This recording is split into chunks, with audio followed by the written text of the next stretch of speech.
Oke, Assalamualaikum warahmatullahi wabarakatuh. Selamat pagi semuanya. Baiklah, hari ini bakal menampilkan pelajaran tentang rangkaian listrik ya. Semoga kita semua selalu semangat. Oke, di sini kita bisa lihat judulnya rangkaian listrik. Nah, apa yang akan kalian pelajari di rangkaian listrik ini? Ayo kita ikuti. Di akhir pembelajaran, kalian diharapkan untuk mampu yang pertama mendeskripsikan apa yang dimaksud dengan rangkaian listrik, yang kedua menyebutkan tiga komponen listrik, lalu menjelaskan apa yang terjadi pada rangkaian listrik, dan terakhir membedakan konduktor dan isolator. Apa ya rangkaian listrik itu? Jadi rangkaian listrik itu adalah suatu kelengkapan jalur yang ada arus mengalirnya. Dari mana arus mengalir? Dari ini. Yang kalian lihat warna biru ini ada positif negatif, ini adalah baterai. Baterai bertindak sebagai sumber tegangan. Kemudian di sumber tegangan ini, dari kutub positif ini mengalirlah arus listriknya ke lampu ini. Lampu ini bertindak sebagai resistor atau hambatan. Arus listriknya mengalir melalui kabel penghantar ini. Lalu ke sini, di sini seperti klip ya, paper clip ini bertindak sebagai saklar kayak di rumah, tapi sederhananya kita pakai paper clip.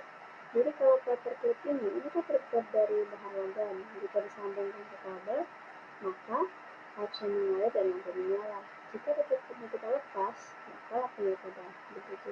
Dengan adanya paper clip ini sebagai sambungan antara kabel yang satu dengan sebelahnya ini, dia mengalirkan arus listrik ke kutub negatif baterai. Nah, ini harus dibangun dalam satu siklus ya. Tidak bisa kalau siklus terputus. Kalau siklus terputus, lampunya tidak menyala karena tidak ada arus yang mengalir. Arus mengalir dari kutub positif melewati rangkaian kabel menghantar lalu ke kutub negatif. Nah, lalu apa saja yang dibutuhkan untuk membuat rangkaian listrik? Seperti di rangkaian tadi, kalau sudah melihat adanya baterai atau sumber tegangan, lalu kabel penghantar, jadi penghantar arusnya untuk arus lewat, lalu resistor atau hambatan, yaitu lampu. Kalau digambarkan, di gambar teknik itu simbolnya begini, ini gambar lampu ya, lampu yang putihnya. Ini gambar kabel yang penghantar, lalu ini gambar sumber tegangan arah positif dan negatif. Garis yang lebih panjang arah positif, garis yang lebih pendek arah negatif. Oke, lanjut. Apa ya yang terjadi dalam rangkaian? Jadi dalam rangkaian itu, yang pertama kita perhatikan sumber tegangan. Di sini ada baterai. Sel kering di dalam baterai ini menyediakan dorongan yang diberikan elektron untuk mengalir dalam lingkaran. Elektron itu mengalirnya berlawanan dengan arus listrik. Elektron mengalir dari negatif melewati kabel rangkaian lalu ke kutub positif. Elektron adalah muatan negatif, sedangkan arus listrik adalah muatan positif. Elektron ini sudah ada di kabel. Jadi elektron itu memang ada di kabel. Nah, yang menggerakkan elektron itu untuk mengalir adanya perbedaan positif dengan negatif ini. Ya, tersambungnya kabelnya, jadi elektronnya berpindah. Misalnya elektron yang di ujung ini berpindah ke dalam sini. Elektron yang di ujung sini berpindah ke sebelah sini terus ya. Terus membentuk suatu rangkaian aliran elektron.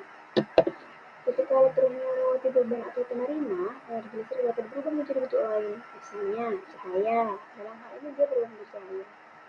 Dan juga berubah jadi panas. Kalau lampu dinyalakan lama-lama, komponennya ini akan menjadi panas. Lalu jika kita ganti lampu ini dengan benda lain yang mengeluarkan suara, misalnya blender atau hairdryer, selain panas dan gerakan, dia juga mengeluarkan suara. Itu perubahan energi ya. Energi listrik menjadi energi cahaya, energi listrik menjadi energi panas, energi listrik juga bisa berubah menjadi energi suara. Nah, ini perbedaan arus ya. Jika dalam baterai, arusnya mengalir dari kutub positif ke kutub negatif. Begitu seterusnya. Tidak bolak-balik dia, searah. Namanya arus listrik searah, direct current. Sedangkan kalau lampu di rumah kita, di gedung-gedung, itu adalah alternating current, harus bolak-balik. Lihat di sini. dia mengalir kembali lagi, mengalir ke sini lagi, mengalir ke sana lagi, dia bolak-balik. Itu juga terjadi di lampu di rumah kita, di sekolah kita. Gedung-gedung yang terhubung dengan PLN listriknya, maka arus yang mengalir adalah arus bolak-balik. Bisa dibedakan ya. Oke, selanjutnya perbedaan konduktor dengan isolator. Kalian pasti sudah belajar di SD dan SMP atau konduktor dan isolator. Konduktor adalah bahan yang memungkinkan mengalirkan muatan listrik dengan bebas. Contohnya apa? Yang bahan logam dong pastinya. Di sini ada sendok perak, di sini ada kabel tembaga. Nah, kalau isolator yang menghambat arus listrik. Jadi arus listrik kalau melewati benda gedung dia tidak bisa menghantarkan arusnya. Apa itu? Dalam karet nih. Kemudian berlian, kemudian ban. Ban itu terbuat dari karet, jadi dia tidak bisa menghantarkan listrik. Lalu apa saja termasuk isolator selain tiga benda ini? Bisa kalian sebutkan? Misalnya tanah, kemudian misalnya kayu. Sedangkan konduktor apa lagi? Kalau air itu konduktor atau isolator? Air itu konduktor. Ada banyak kasus orang tersetrum karena dia melewati sungai atau kolam yang ternyata ada kabel terkelupas yang mengalirkan arus listrik aktif. Jadi kesetrum dan itu akibatnya fatal ya, berbahaya sekali. Baik, itu saja yang bisa dijelaskan pada kesempatan ini. Jika kalian ada yang ditanyakan, boleh kalian bertanya dengan info langsung atau di grup. Terima kasih. Selamat belajar ya.